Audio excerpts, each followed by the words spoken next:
And we are live. Hello to all my BC WrestlePod nerds out there.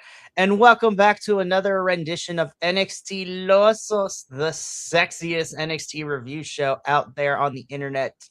My name is Mikey. I am El Jefe of BC WrestlePod. And joining me this evening is the Pleat Father himself. The Kilt Man is in the building. Hello. Hello. I'm Hello. happy. Hello. Hello.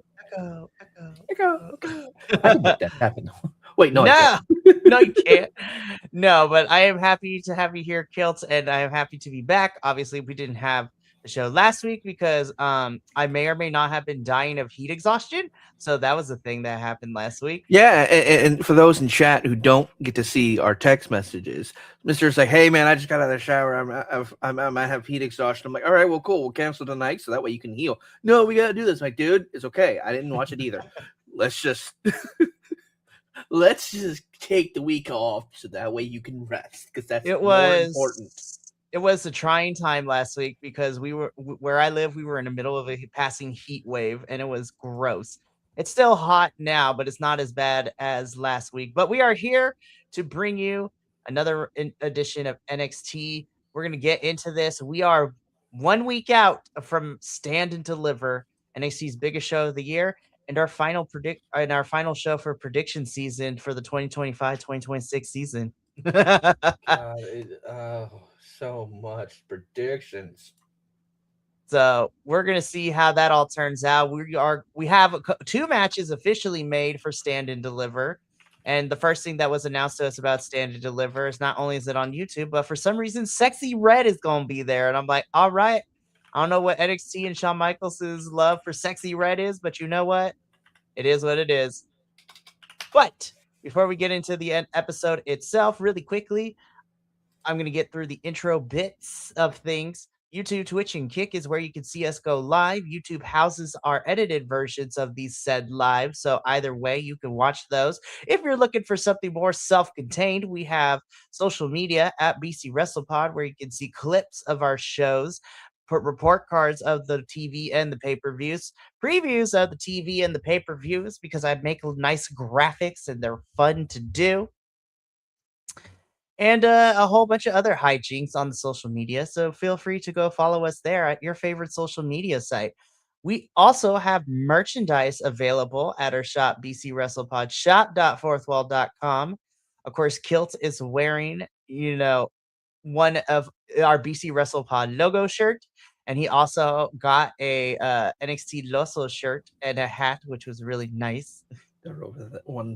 My hat's hanging up next to my door, and my shirt's in the clean clothes right now. Washed it. So if you want to look as fashionably cool and hot and sexy like Kilt here, you can check out the link in the description of the chat as the links to our socials, and our merch store is available there. And then last but certainly not least, we do have a coffee bot. We pay for a lot of streaming services and pay-per-views. So if you would like to help us continue to provide content to you at home, feel free to donate, but it is no pressure because we know that times are tough right now, and we love you just being here and watching us talk about professional wrestling because we're passionate and we love this. Alrighty, with that out of the way, let's get into this episode of NXT. So this is a pretty straightforward episode of NXT. We're setting up some stuff for next week. Even though they didn't call it, we are heading to NXT Roadblock in Madison Square Garden next week, I was just like, don't know why we didn't call it that, but okay, cool. This should be fun. But then we're also making strides as we are finalizing the matches that are going to be on the card for Stand and Deliver next weekend. So that's also going to be there. And stay tuned for the end of the show for more information on what that is going to entail for us. But let's get into this, Kilt. So we kicked off the show. First things first, we're going to talk about what the first match to officially open the show. This is a tag team match. Of course, we have our new WWE Women's Speed Champion, Ren Sinclair. Love Ren. She is great. And newly called on over after officially being done with Evolve. So Kendall Gray is officially part of the NXT Women's roster. Love me some Kendall Gray as well. Former WWE Women's Evolve champion. And for those of you who don't watch Evolve, Kendall and Jackson Drake are the two champions, had their final matches over the last 2 weeks. And the stipulation is that they would either get pinned and lose the title in their final defense, or if they won their match, they would immediately vacate the title but still go undefeated. So Kendall ended up vacating the title as she won her final defense before moving on up to main roster of NXT. And so she remains undefeated and as a Women Evolve Women's Champion. Jackson Drake of Vanity Project did not fare as well because he was pinned by Aaron Rourke, who is the new and current WWE Men's Evolve Champion as of last week. And listen, however you feel about WWE and their machinations and for them getting publicity, I, for one, am happy that Aaron Rourke is the new WWE Men's Evolve Champion, as he is WWE's first openly gay champion. Can't believe I said that. It is Lord and Savior 2026, but fuck yeah. Openly, I should say. We know that there are a lot of people on this roster that are part of the community, but they cannot say it. But Aaron Rourke is out and proud, and he don't give a fuck. So shout out to Aaron Rourke. We love it. But anyways, that is why Kendall is here now, and now she's part of the NXT women's roster. And of course, these two, Ren QCC were taking on the Fatal Influence, Fallon Henley and Lainey Reed. Hot damn, this was a match to start off with. This match was really good. I really liked this match. There's some good back and forth from everyone. And Kendall Gray is about to become a menace on this roster in like the rest of this year. I'm just putting it out there. Yeah, it's gonna be really good. The only thing I really want to say about this match, besides the fact that it looks like this is gonna be probably the start of the either breakup or ending of Fatal Influence. Just an assumption. Maybe by the end of the year, maybe after WrestleMania. We'll know. Don't know. Not gonna sit here and make too many guesses, but because they've been losing, obviously Bren is now the Speed Champion, and I'm going to say this because I need to be horny on Maine for a moment. But damn, her ass has a recoil. Anyway, moving on. She's like, what? Fuck, what did I get myself into? Hey, we're 10 minutes in, so we're fine, I guess. Oh, I know. I don't even care. It's the things you notice when you're not paying attention, and all of a sudden you see something that you aren't expecting. And I saw it live first, and I was like, "What? Do it again." Anyway, all right, I'm done being horny on Maine. That is Kilt's horny on Maine segment for this week. Yes, I'm in the gorilla position after dark. No, that is still gonna be my favorite running dumb joke that we have is the gorilla position after dark. No, but I agree with you wholeheartedly, Kilt. I think because of how we have had Fatal Influence get mad at each other, and then especially with, well, it's two sides to this, right? Fallon and Lainey have been losing a lot, and recently JC cannot win without the assistance of Fallon and Lainey. So I don't know. I'm going to talk about this in a little bit, but I do want to talk about what happened after the match because this does go into what I'm going to be talking about in terms of Fatal Influence. But Ren QCC pick up the win here. Kendall gets on the mic and she says, former women's Evolve champion. She won this match with Ren, and Ren is the new WWE Women's Speed Champion. And Kendall's gonna add some gold because she is gonna fight JC and break her jaw and take that title. And then Lola Vice comes out and she says, "Kendall, I 100% agree with you. It is time for NXT's women's locker to have a shakeup and have a new champion." But she said, "Mamita is going to be me, and I'm going to become the first ever Cuban NXT Women's Champion." And so Robert Stone coming out. Robert, we have to talk because I love you, but you were a little pushover this episode. You were a little pushover, and you need to have a plan, sir.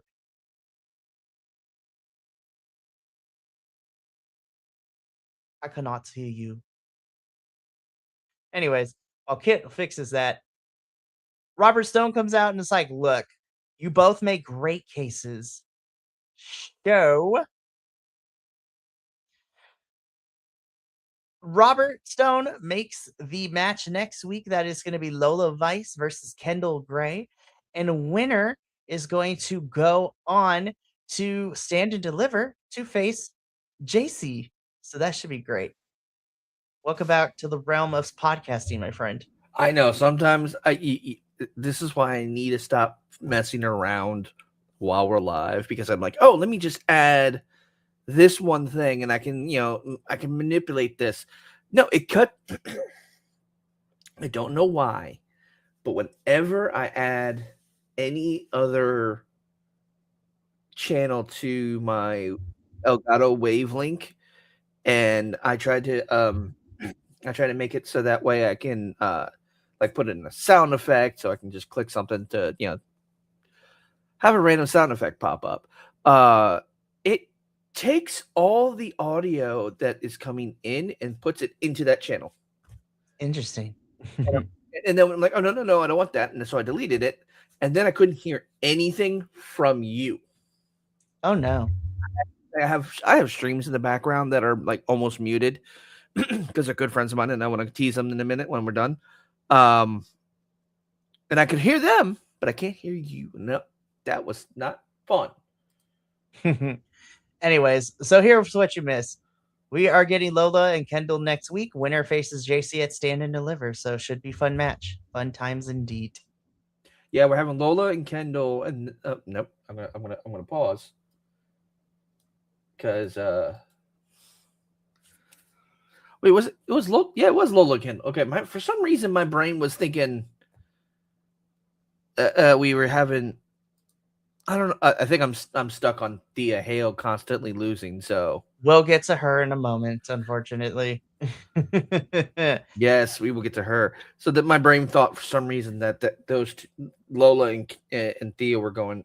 I should probably go to sleep soon. But yes, let's continue. ADHD at its finest. Unmedicated. Love that. So we're going to see Lola and Kendall next week. The winner becomes the number one contender, and we'll get a match at Stand and Deliver versus JC next weekend. So should be fun. Woo. But we're going to continue on with the show because next up, this was the messiest airing of the dirty laundry that I have ever seen. What I love about this, I'm gonna talk about the crowd because the crowd irritated my soul in this one, and so does the internet wrestling community.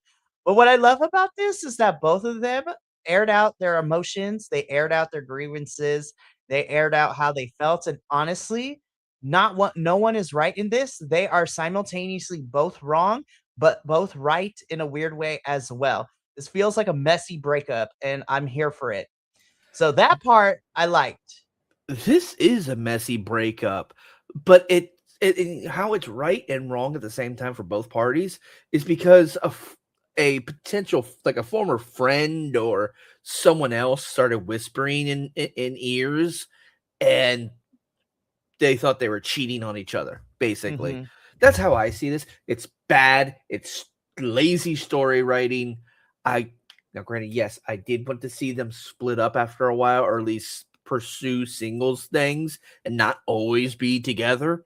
It's just I skipped this promo. I'm not gonna lie to you. Hey, you know what? Somebody's got to watch the whole show. I am here to do that. So I didn't hate this. I actually did enjoy this. My issue comes with and we talked a little bit about it like in our text messages. I'm still trying to figure out why and how, mostly why has everyone in the PC suddenly flipped against Soul? I don't understand.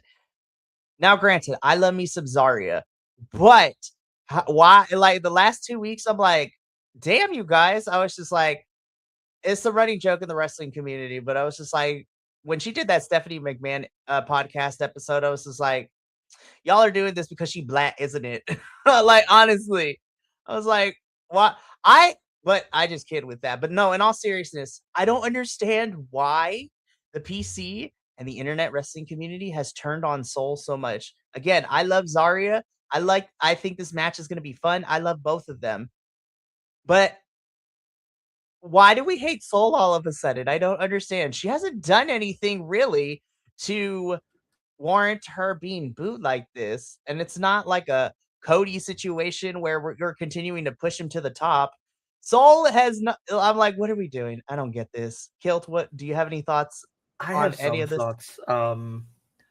I think it's the perception of this break is they're trying to make it as if Soul's the reason behind the breakup because she's always going after things and leaving Zarya behind or taking the spotlight over Zarya. And they're trying to basically make it so that way she's the villain in the story. Um, and the problem is they're trying to take two baby faces and turn them heel, and one isn't really good at being a heel. And I'm like you're trying to force Soul to be a heel, and it's not working, my lord, my. Sorry, I literally I went to. Sorry, I went to click away at notification that was like someone liked something on you sent on Discord, and I got distracted because I almost said my lord. My Um, lord, my lord, I love that. Anyways, but there's a I whole thing, but anyway, it's poor, it's lazy writing, it's bandwagoning mostly. I don't have any like contempt for. I'm not upset with Soul because a lot of the situation is not her fault. Like for a specific example, the tag match where whoever got the pin got to be the got to go after the title. mm-hmm, It wasn't the way they made it play out was they forced a tag when no one was paying attention. mm-hmm. Like Soul didn't tag, but Zarya bumped her, and the ref counted it as a tag. So it was like that's not Soul's fault because they went for a double pin, but they counted it as Soul's win. So it's still not Soul's fault. Now, granted, Soul should have been a little bit more aware and a little cognizant of, hey, I shouldn't be taking the pin here, storyline wise. I know everyone's gonna say it's made up. It's made. I know. Fuck off. Trying to think things. And the situation sits is it's not like they're forcing. Well, it's trying to throw a forced perspective. They're trying to make it as if Soul's the bad guy, and for some reason, the PC has latched onto this and is following it because the PC is very big into Zarya. Mm-hmm. They're big into both. That's the problem, and because Soul's the one that's kind of being pushed as the villain here. That's where the PC's going, and that's where everyone online's going. But it's stupid. It's lazy writing. It's bad. I'm trying to think of the phrase. It's bad showmanship on not showmanship, but it's bad I'll say viewership. this, right? I think there are many different ways that you could make the story a little bit better. And this is where I'm getting into this of why I have an issue with people turning on Soul like this is because more recently, and again, I understand that sometimes collectively as a internet wrestling community, which we are a part of, whether we like it or not, sometimes our attention spans are really, really short, right? So more recently, yes, Soul has been casted in this light of her not being the bestest of friends to Zarya and really being kind of out for herself, which I understand. We love this friendship. But but honestly though, I love them as a tag team and they work really well together and I think they're really cool. But at the same time, though, like from a storyline perspective, at some point they're gonna want to become like the main women's champion. And so you're gonna have to put ego aside. And as much as they work well together, they also understand that they want to be at the top of the card. Now, where I feel what has happened is that the story that we have been telling for the last 2 months is that Soul has become more selfish, which, is true. And that's my viewpoint. Like she is going to get, she wants to be NXT Women's Champion, which is fine.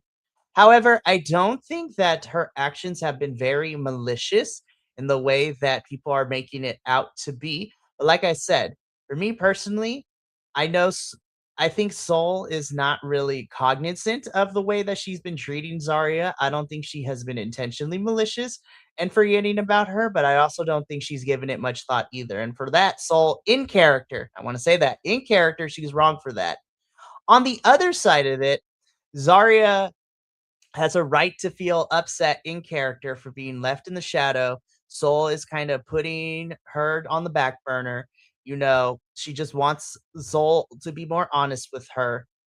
But on the flip side of it, she's also wrong because what people tend to forget prior to what we've been seeing for the last 2 months, let's backtrack a little bit. When Soul was hurt, Zarya took it upon herself to defend the Women's North American Championship, which Zarya lost.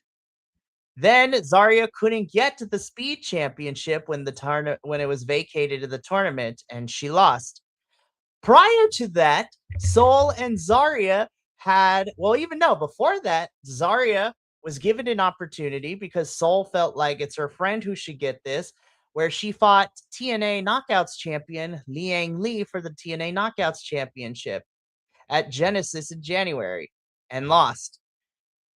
Prior to that, Zarya and Sol Ruka not only had one, but two shots at the WWE Women's Tag Team Championships. And both times, Sol Ruka and Zarya have lost that match. Why? Because Zarya have inadvertently speared Sol and cost them the match by accident.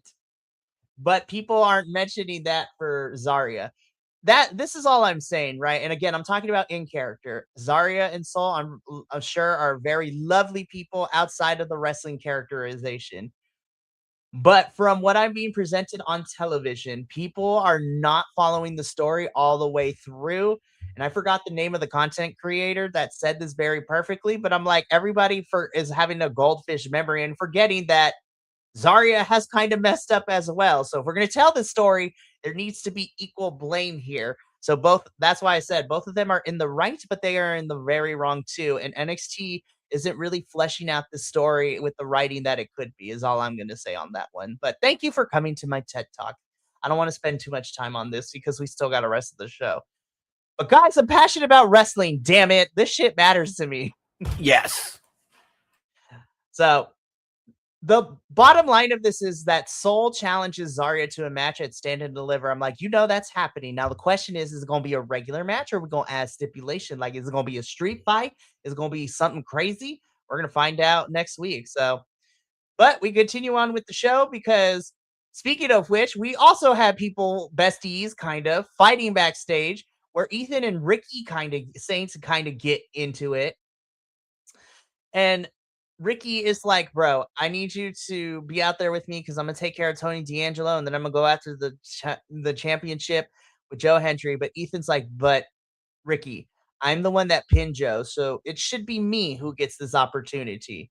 Josh Briggs is upset because they're fighting about who's gonna get a championship match, and he can't even get 5 minutes with They're Robert doing Stone. Josh dirty.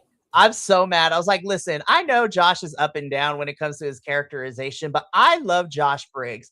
I was just like, now, granted, I'm glad that we might be putting him in something to do because he's the special guest referee next week because none of the other NXT refs want to ref that match with Keanu Carver and, oh my goodness, Keanu Carver and why am I blanking on names already?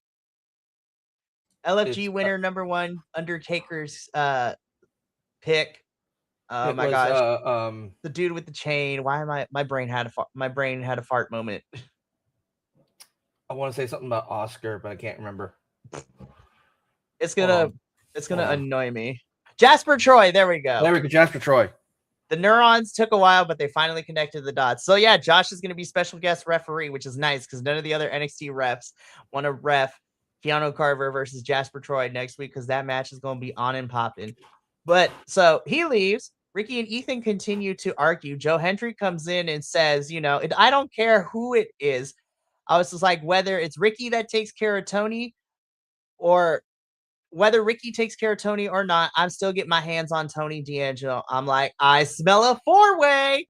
And we're going to talk about that when we get to the main event. Because right after this segment, we get into the second match. First of all, Thea Hale. Love this new look, girl. Love it. It is fantastic. Gorgeous. Love Thea. This essentially was a squash match because this did not go more than 3 minutes. Thea got some stuff in. Kalani Jordan hits the finisher. 1, 2, 3 for the win. And I was just like, guys, did Thea do something bad? Like, why is she continue to lose and why are we not pushing her? Like, what is happening? I don't understand. I don't like the way that they're taking Kalani in this kind of. Oh, that's the other thing too. I agree with you. Kalani's new direction in character, I don't like it either. Oh, I'm gonna be a bad bitch. You're a girly You girl. Sit down. you could be a bad bitch, but not like this kind of bad bitch. You ain't fucking Miss Parker. All right, sit your ass. And Cause here, listen, sit your ass. I'm not gonna be one to talk about this because I am not part of the African American community, so I'm not going to talk on how the swagger and things like that because it is not my place. But if we're going to make Kalani cocky, there's different depths that you can make her cocky, but I don't like the direction she's going in because it doesn't feel natural. Now, It granted, doesn't. maybe if she explores this more and she gets more comfortable with it, I'll be here for it. But right now, it feels like she's still trying to feel it out, and I want to give it some time. But it feels like she's not naturally acclimated to it yet. So that's all I'll say about Kalani. But yeah, with Thea, what did she do? Like, why do we keep not letting her do things? It's crazy out here.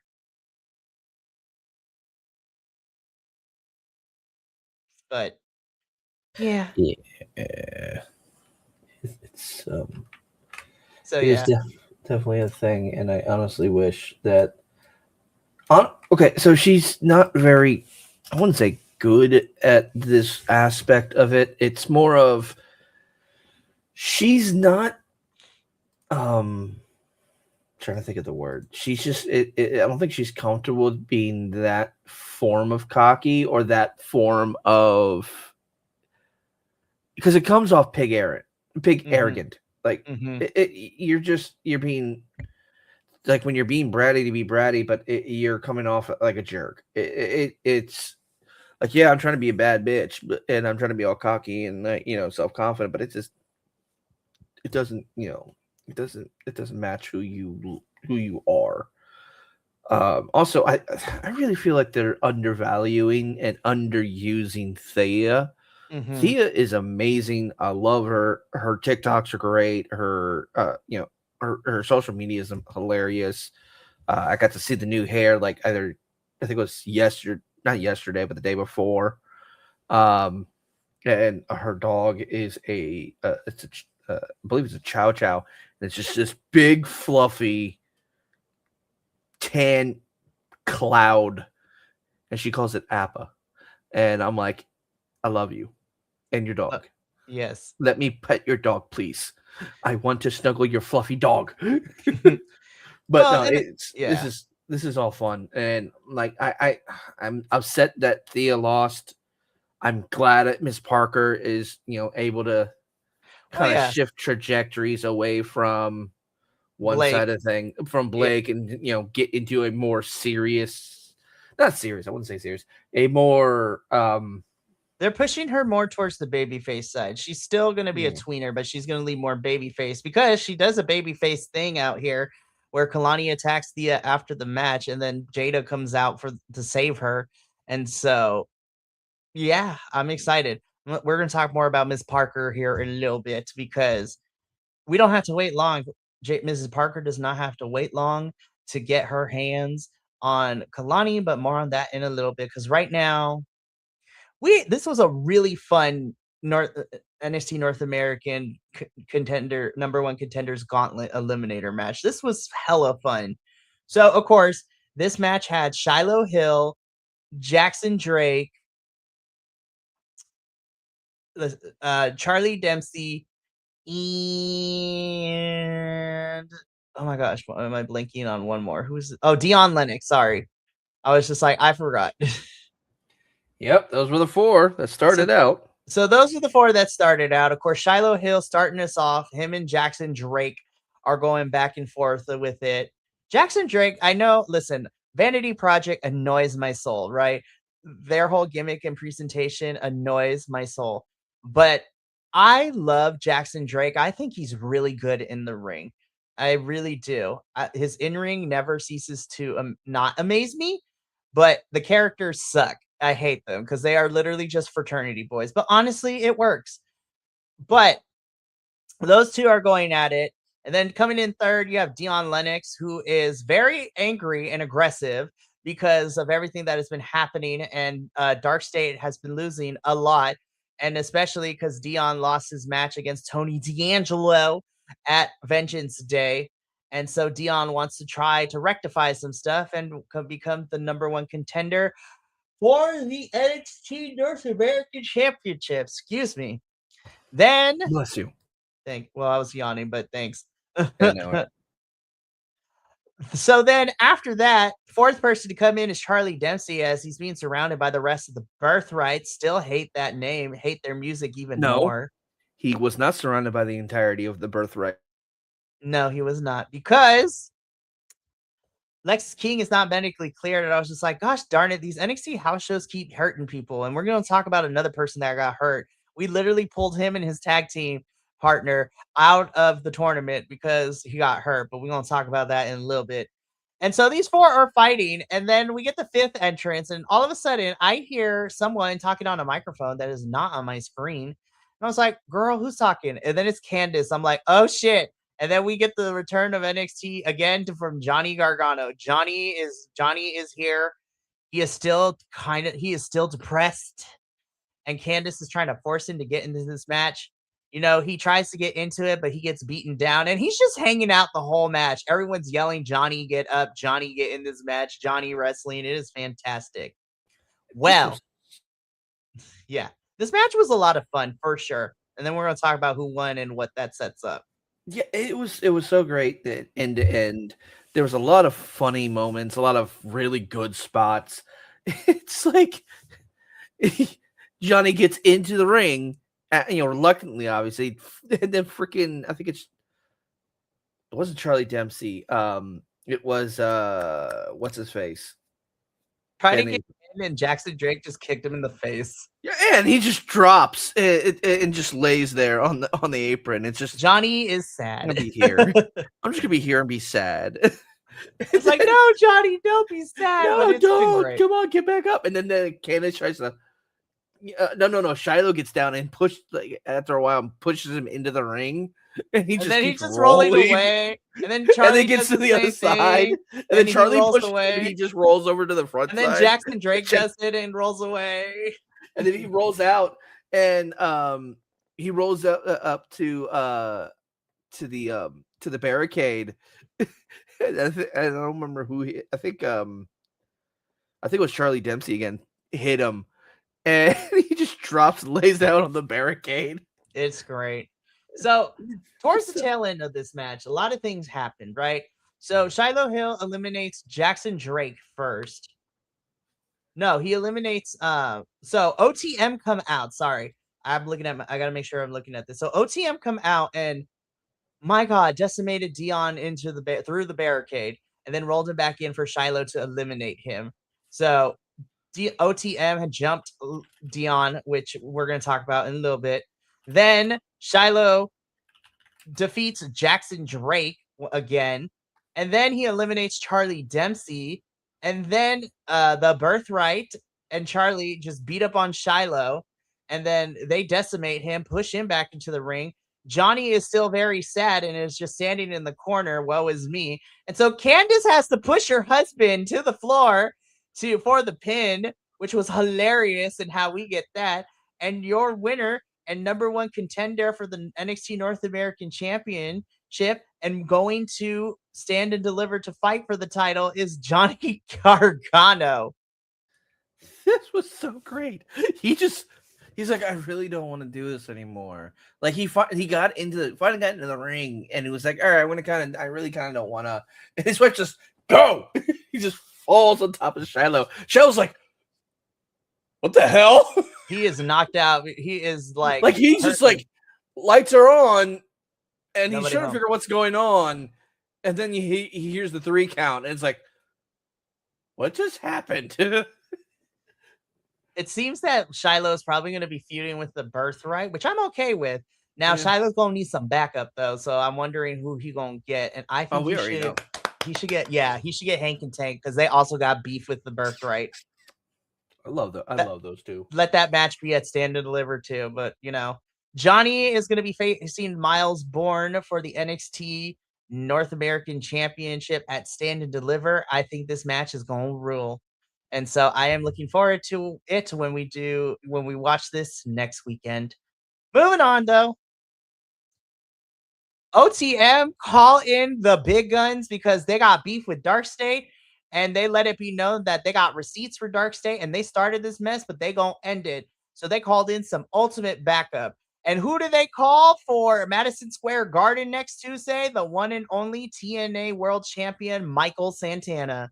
Mike Santana, the Boricua badass himself, is in the building, and Mike Santana is from New York, y'all. Just so you know, they're like, why is he here? I was just like, because he's from New York and he's fucking Puerto Rican, and I love it.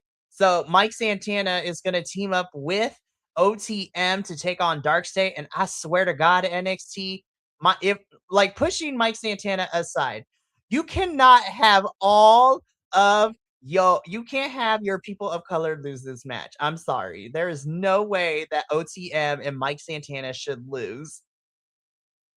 This is going to be an interesting match to watch. Now, Mike, here's my thing. They're in Madison Square Garden, and I'm like, but that's Tuesday, and then on Saturday they have to be in St. Louis. Mm-hmm. And I'm like, listen, with all the traffic at the air traffic map, it probably would have been smarter to leave from fucking Florida. So you can go. No, I can't go. I can't afford that shit. I gotta do so much that weekend. That is very true. Hey, at least you got to go to Vengeance Day, which was a lot of fun. That was so much fun. I'm upset that I didn't get selected for last night, but you know what? I'm glad I didn't, because I needed a nap super bad. So yeah. Yeah, so it's going to be OTM and Mike Santana versus Dark State next week, which, according to Vic Joseph on commentary, it seems that Cutler James is out due to something, whether it's injury or not being medically clear. So it's going to be Saquon Sugars, Dion Lennox, and Osiris Jackson taking on Mike Santana and OTM next week. So that should be fun. I think that match is going to be fun. So it should be a good time. Alrighty, let's keep this going, because Jada Parker is also getting a match next week at Madison Square Garden. It's going to be her and Kalani Jordan, and Miss Parker going to put them hands on her. Love it. Can't wait. That is Miss Parker don't play. Yeah, so I feel like Kalani can lose this one, and I think Jada should get a win. Honestly, for real. I mean, both Kalani and Jada have lost. They both lost at Vengeance Day. They both lost at Vengeance Day. Jada lost to Blake, and Kalani lost to Lola in NXT Underground. So should be fun. But Miss Jada gonna get her hands on Kalani next week at Madison Square Garden. This did make me really sad, though, because I was actually really looking forward to Elio LaFleur and Eli Knight to take on the Colleen in our number one contenders tag team tournament match. However, it was reported that Elio LaFleur got injured during a house show, and so his arm was in a sling. We didn't get any further updates if it was just sprained or if anything was broken. But unfortunately, we were told on air that Elio LaFleur and Eli Knight were pulled from the tournament. So unfortunately, they would not be able to compete. And man, poor Eli Knight, man, because it was supposed to be him and Sean Legacy in this tournament, but Sean got hurt, and so it was Elio and Kevin Knight, and then Elio got hurt, so Eli Knight doesn't get to participate this and all. So the Colleen are without an opponent when they first enter the ring, and then I'm like, who is going to come out and face them? I regret asking that question. I sure shit don't. This was great. Nah, I'm just kidding. Listen, gimmick aside, because there is something inherently not my favorite thing when we have listen, at this point in 2026, you don't have to be Mexican or Latino to be a luchador or a luchadora, as we have seen with Agil Blanc, aka Elio LaFleur. If you do it the right way, any person of color can be a luchador. That being said, I still don't like three white guys masquerading as, well, four white guys if you count El Grande Americano Original. Like, you have four white guys running around as fake luchadors when you literally have actual luchadors on the fucking roster. Make it make sense, WWE, but my soapbox aside, this was a fun match. I actually had a blast, and like Sean Spears, you fucking cracked me up this match. Like we were having we were having some funny moments between everyone. And I was just like, this was actually a really fun match. And Los Americanos, so Rayo and Bravo Americano win this match, and they move on. I believe it's to the final round. So I think it's going to be Los Americanos versus the Birthright in the finals to determine who's going to become number one contender for the NXT Tag Team Champions and face the Vanity Project. Now I'm gonna kind of like scooch over to your soapbox for a moment about luchadors, because as one of the whitest people on our panel, and one who is not very submersed into luchador culture and history, everything I see about El Grande Americano, not original, but Americano, he's immersed himself and actually is trying to do his best to actively be a good representation of luchador. He's trying to be a good lucha. He's trying to make it so that way he's not making fun of, which is kind of the original way they went with the gimmick. Is trying to poke fun at luchadors.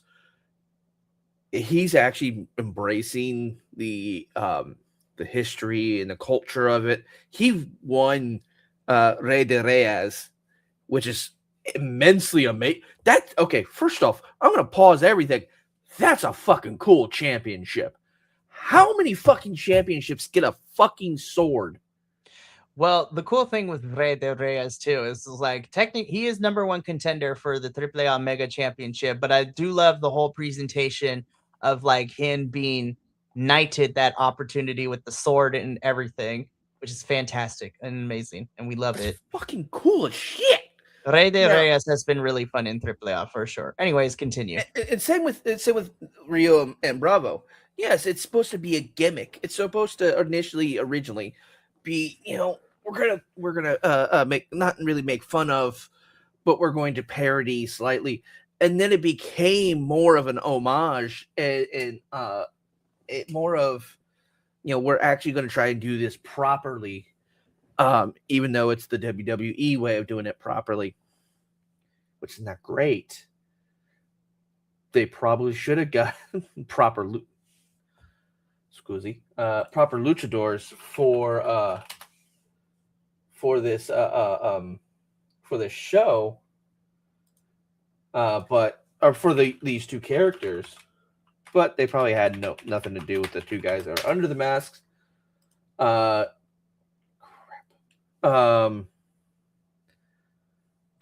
like, it's still it's great. I love what they're doing. I love how over they are in Mexico, and how much hold on, I gotta mute myself. How much they're actually having a lot of fun with it, and it's great. So I'm gonna move forward because this is gonna be a very interesting match, to say the least. Sorry, I had to also, while I'm sitting there having this conversation, I had to go over to Kick, relog into Kick because I forgot I had cleared my a lot of stuff off of my computer, and then banned someone because, hey, we don't like bots around here. We don't do bots in the channel. No, but I agree with you. I am very interested to see, and I think this is the finals because I think it's a really short tournament. So it's going to be Los Americanos versus the Birthright in this match to see who faces the Vanity Project boys, which should be a fun match, anyways. And I'm pretty sure that tag team match is happening at. Honestly, I think all the championships should be on the line at Stand and Deliver. It's the biggest show of the year, so we will continue to monitor this. As we get closer to Stand and Deliver. Excuse me. This was great. Oh my god, this was so good. So of course we start out like what we got to see of Blake Monroe when she first debuted. She's taking a bubble bath. She has the NXT Women's North American Champion. Like, she's champion. I'm like, girl, you stole it. Now, earlier in the show, we got to talk about this. I love Shiloh Hill and Tatum Paxley's friendship. And so earlier in the show, Shiloh gives her the coordinates of where Blake is, and he explained it. And I also love, it's just like, I said this in my YouTube videos. It's like, do you not watch my channel? Which I was just like, oh my gosh, so relatable. No. But Tatum gets the coordinates. Blake is in the bubble bath. Someone's knocking at the door. She's like, "Oh, somebody's here for me," or whatever. She goes to the door. Room service. Tatum, like, she opens the door. Tatum pops in like The Shining. Blake tries to close the door, but Tatum yoinks that hair. She's like, "Listen to me. You have my title, and you better bring it to when we meet face to face next week." Tatum is not playing around, and I love it. I'm loving every minute of it. Come on. Get him, like, Tot. Get him. I was like, Blake, you picked the wrong person. This chick is crazy, and we love her for it, but this bitch be crazy. And she literally rolled up to your house, quote unquote. So I'm like, get it together. But I cannot wait. We're going to get a face-to-face next week, and I'm pretty sure we're getting a match at Stand and Deliver. Like, please, let's do it, because it's fun, and I'm here for it. Or who knows? We'll see what happens. Alrighty, it's just about that time. We're about to hit our final match. The main event is here, so I am posting links to all of our stuff in this chat again, so you can check out our social medias and our merch store, all there in the chats. And while you listen to us talk about the main event, so main event time of NXT is Mr. Tony D'Angelo taking on Ricky Saints. Now, I immediately smelled a plot. I knew this match was not going to end any other way. So the match is going. It's fine. Everything is going pretty good. But then we get Ethan Page and all the nonsense come in. And we get a DQ because Ethan is out here causing problems. Joe also comes out here. The four of them are at odds with one another. Long story short, Robert Stone makes it official after calming down the chaos at Stand and Deliver. It is a fatal four-way for the NXT Championship. Joe Hendry defending the title against Ethan Page, Ricky Saints, and Tony D'Angelo. So, not the worst fatal four-way they have ever put together on paper in NXT. There have been worse, in my personal opinion, way before this. My money is on Joe or Tony D'Angelo walking out as champion. I'm leaning towards more Joe Hendry retaining. I don't think he should be losing the title yet, but my second bet would be on to Tony D'Angelo. So on paper, I think this should be a fun match, but it's been this a would be great. weird revolving door of all these four. It is. I'm kind of getting tired of it. All I see is one of two things. Well, one of three things really happening. It's either Joe's retreating, Tony's taking over, or Ethan somehow comes out on top. I don't think they're putting Ricky back out on this.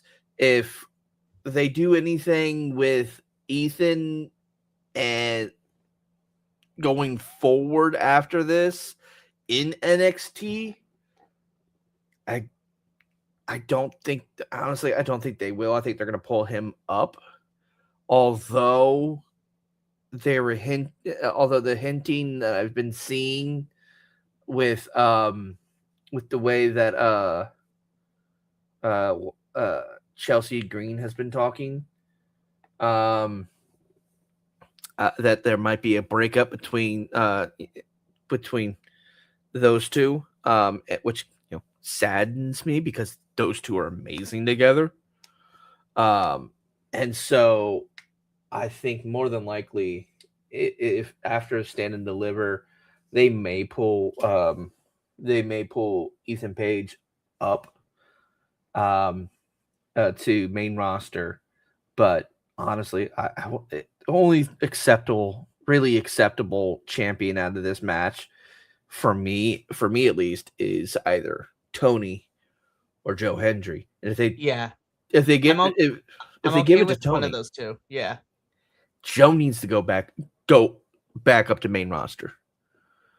Like, he had a WrestleMania moment last year, which was great. But he should definitely be back. He should be pulled up to main roster after WrestleMania if he loses the title at Stand and Deliver. I'm telling you, put him on. Well, I mean, he goes between both shows, but can you imagine a Joe Hendry Danhausen tag team? Dude, I want freaking Joe. That would be interesting. I don't know did I send you the Danhausen sneaking into Ethan Page? You did. Okay, that was hilarious. It was. So, but I agree with you, Kilt. I think the two best options that I will be happy with is Joe retaining or Tony taking it. Now, if Joe ends up retaining, then you can have him and Tony feud, which would be fine. And then Ricky and Ethan can feud. That doesn't involve them in the championship scene. So I'm okay with that too. But yeah, Joe Hendry is my first pick, but Tony D'Angelo taking it would not make me mad at all. I do think this should be a really fun match. And as we have seen, NXT's Fatal 4-Ways tend to be hit or miss. But you know what? Like with the Fatal 4-Way at Heatwave, what was it, last year when we had Javon and Ethan and Trick and Sean Spears was really good. So I think this should be a lot of fun too.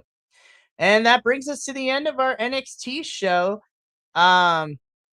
This was a pretty fun NXT. We got some matches made officially for Stand and Deliver. We are finalizing some other matches being made.